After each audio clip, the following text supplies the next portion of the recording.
As Washington waits, leaders in each party frame the debate around the looming government shutdown. Totally up to the Democrats. The ball is in their court. The bottom line is very simple, Kristen.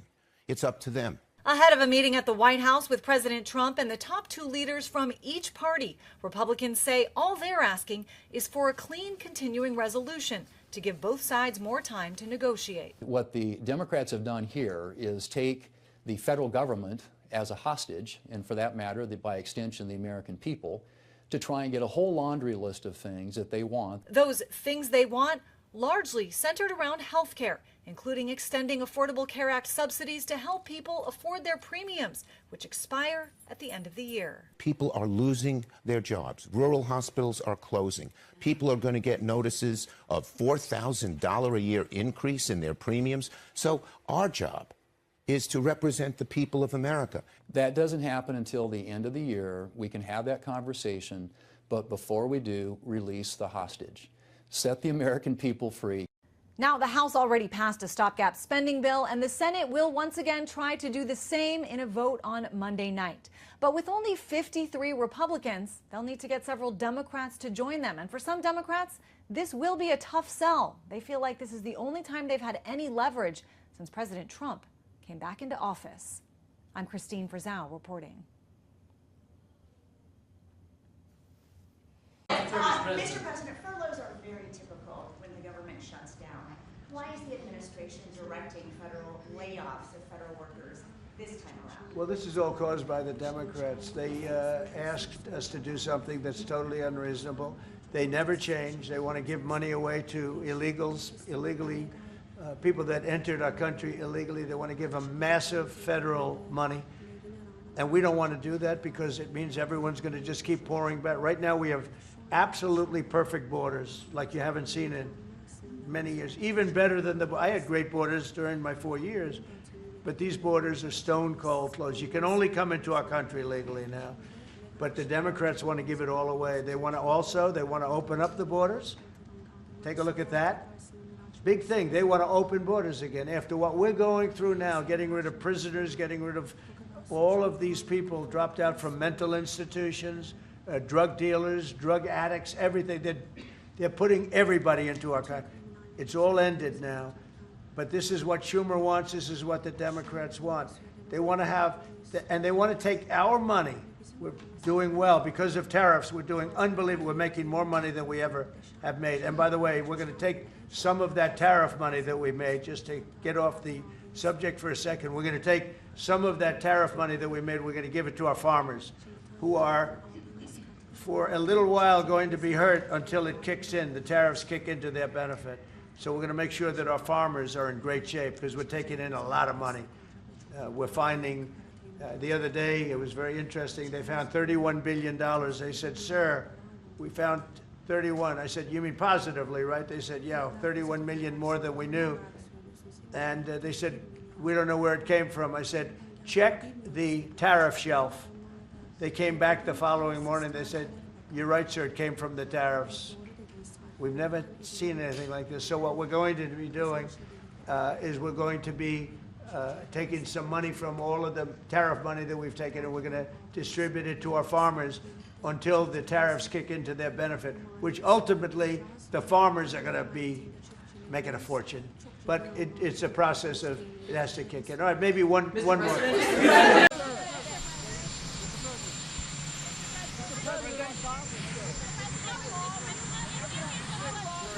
If there is a shutdown, how many federal workers do you plan to lay off? Well, we may do a lot, and that's only because of the Democrats. And as you know, they want to be able to take care of people that have come into our country illegally, and no system can handle that. And so we're totally opposed on that. But we can't take it. We just can't do it. I'd love to do everybody. I'd love to do the whole world. But our country can't handle people that come into our country illegally. And they want to give them full health care benefits. They want to open the wall again. Can you believe it? I can't even believe it. They want to open the wall. They haven't taken away boys playing in women's sports. They haven't done that. Men playing in women's sports. It's like they don't change. They lost an election in a landslide, and they don't change. How long do you plan to give Hamas to respond to the ceasefire proposal you've laid Well, out? we're going to do about 3 or 4 days. We'll see how it is. All of the Arab countries are signed up. The Muslim countries all signed up. Israel's all signed up. We're just waiting for Hamas. And Hamas is either going to be doing it or not. And if it's not, it's going to be a very sad end. And is there room to negotiate, Mr. President? Is there room to negotiate, or is this a take it or leave it deal? Is there room to negotiate with Hamas, or is this a take it or leave it deal? You know, with Hamas, we want very simple. We want the hostages back immediately. And we want some good behavior. And, you know, it's pretty simple. You don't get simpler. Think of it. We've signed every country in the Middle East. This was like an impossible thing. It's never been done before. This is more than Gaza. Gaza was big stuff. But Gaza is a piece of it. And if they reject the deal, you said that Israel has your backing to do whatever they need to do. What do you envision that Let them go and do what they have to do. They can do it pretty easily. I would let them go and do what they have to do. You know, we've killed about 25,000 Hamas. So certainly they paid a big price for October 7th. And this is a whole new group. You know, they come in and they come in and they keep coming. But this is a whole different group. And their leadership has been killed 3 different times. So they paid a big price. We hope that they're going to have a nice, calm life. Maybe it won't happen, but if it does, it'll be one of the greatest things ever to happen. We'll have actual peace in the Middle East. Are you preparing to take strikes against drug gangs in Venezuela, sir? We'll see what happens with Venezuela. Venezuela's been very dangerous with drugs and with other things. And they've been very, very dangerous. So we'll see what happens with Venezuela. We had a lot of drugs coming in through water. We call it water drugs, just a simple term. We don't have any boats on the water. There are no boats. There are no fishing boats. There are no anything. So we hit a number of boats. You probably saw that. And since we did that, we have absolutely no drugs coming into our country via water because it was lethal. And now we'll look at cartels. We're going to look very seriously at cartels coming by land. What do you plan to tell the Department of War in this address? Why gather all the generals in one place for a speech? Well, this is only an esprit de corps. You know what esprit de corps is? This is only a spirit. We're going to be talking to him. Pete Hegseth is talking right now. I'm going to have to leave because I have to talk to him. But these are our generals, our admirals, our leaders. And it's a good thing. A thing like this has never been done before because they came from all over the world. And there's a little bit of expense, not much, but there's a little expense to that. We don't like to waste it. We'd rather spend it on bullets and rockets, frankly. But this was the one time we had to do a great spiritizing. It's going to be great. I've seen it already. We have every general, every admiral. We have great people. We have our real warriors over there. And when they're not good, when we don't think they're our warriors, you know what happens? We say, you're fired, get out. We had some real bad ones last time. You know, I rebuilt the military, the entire military. But I had a couple, and I had unbelievable people. To do that, you have to. But I had unbelievable people in there. But I also had some bad ones at the top, like Milley and Mattis and that Jesper. I called him too. Always too late, Jesper. He was horrible. So, but I learned because you know I was just in there, and I put these people in. They were recommended by rhinos and others, and they're not good. What we have now is the best. But even despite that, I rebuilt the military in my first term. We had a great first term. We had the greatest economy ever, and it's being beaten by a lot this time. So I'm going over. I'm going to be meeting. I'm going to be meeting with generals and with admirals and with leaders. And if I don't like somebody, I'm going to fire them right on the spot. Good morning, everyone. Good morning. We are ready, we are willing, we are able to find a bipartisan path forward and reaching a spending agreement that actually keeps the government open, but meets the needs of the American people in terms of their health, their safety, and their economic well-being.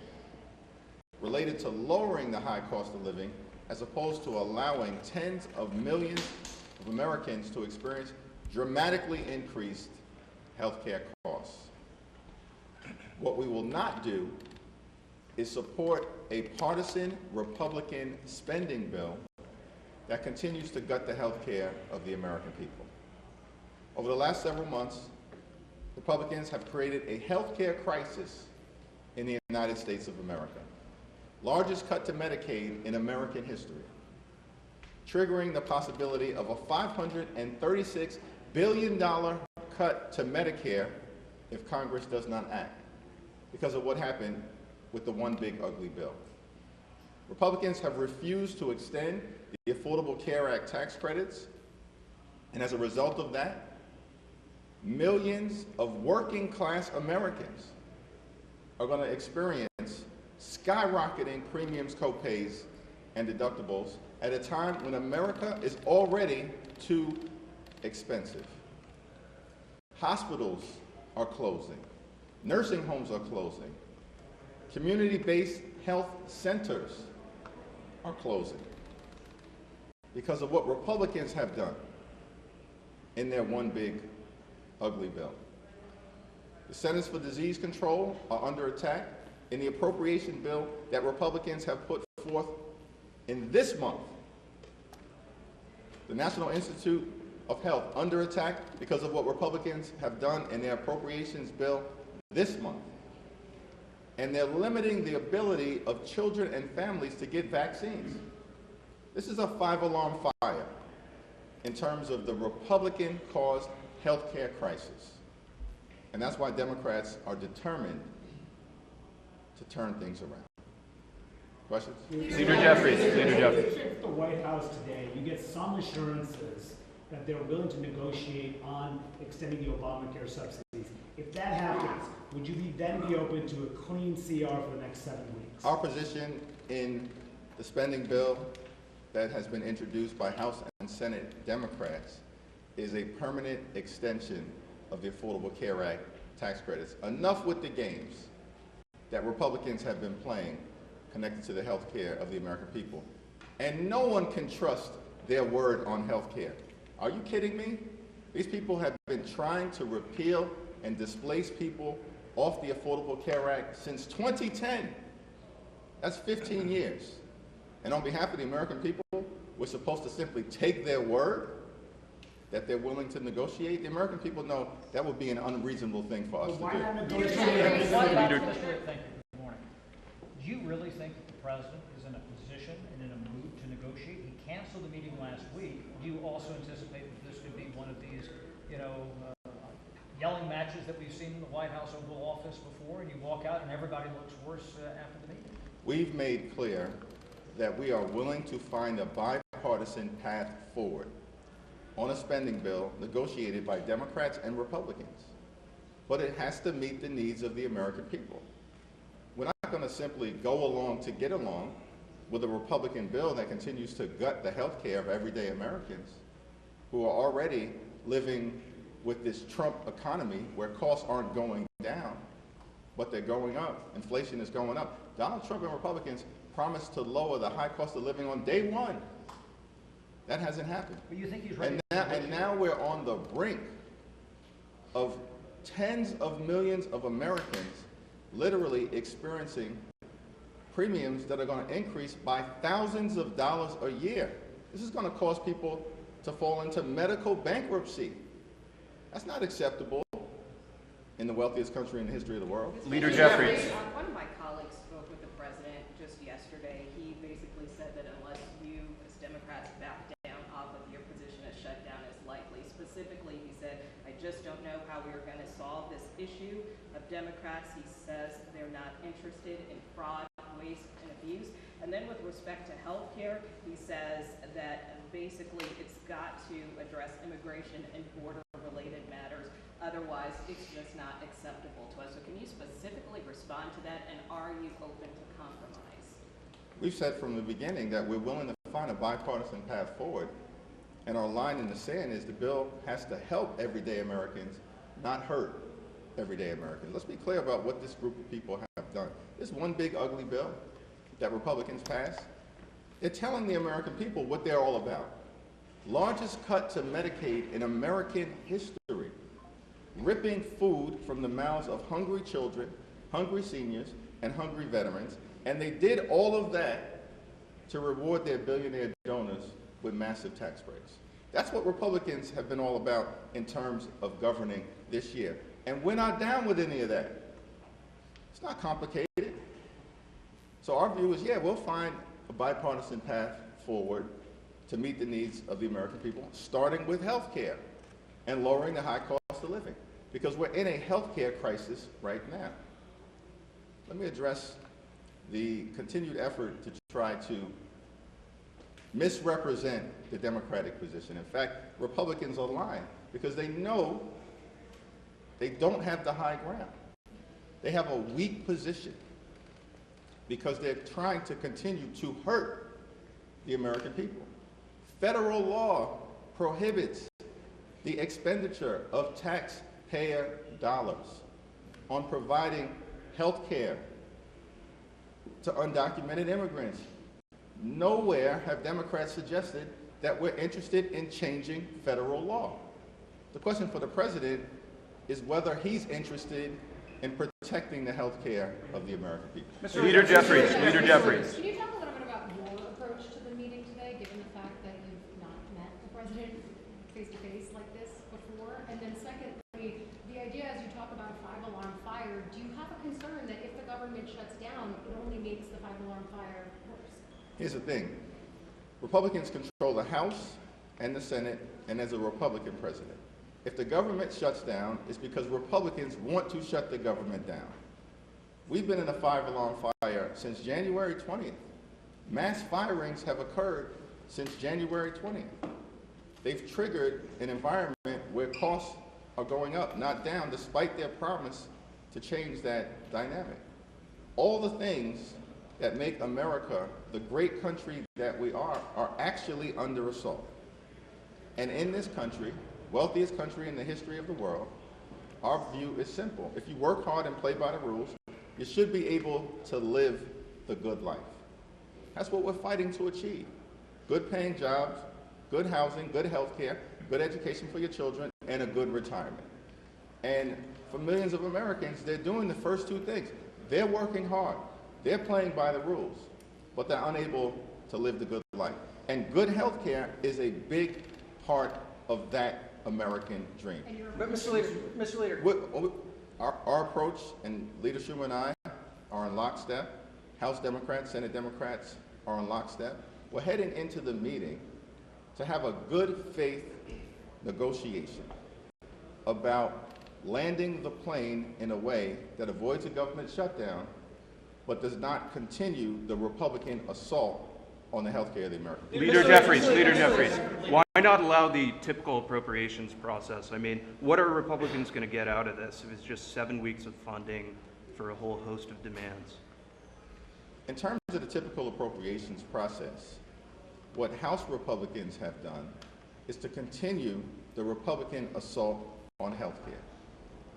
A $1 billion plus cut that House Republicans are proposing with respect to the Centers for Disease Control. About a $450 million cut to the National Institute of Health. Republicans are trying to take vaccines away from children and families in this country. That's in their appropriations bill. That's their process that they're trying to jam down the throats of the American people. And Democrats are not interested in participating in the continued Republican assault to gut health care. Period, full stop. We've been very clear about this for months. That's why we oppose the one big ugly bill. And that's why we believe that simply accepting the Republican plan to continue to assault and gut health care is unacceptable. Last question. Republicans have co-opted a lot of your criticisms of them in the past as far as cutting off Head Start. They say that you're the ones that are trying to take food out of the mouths of women, low-income people, infants.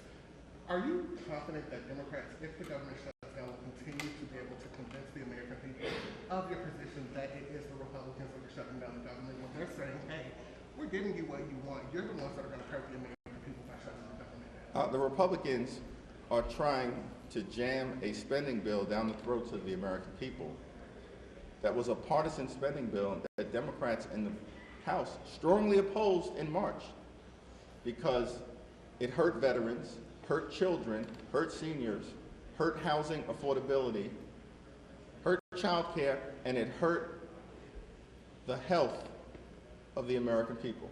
That's why we opposed the partisan Republican spending bill in March. If the Republicans were interested in finding bipartisan common ground around a spending bill, then the baseline should actually be the bill that had strong bipartisan support in December, signed into law by President Joe Biden.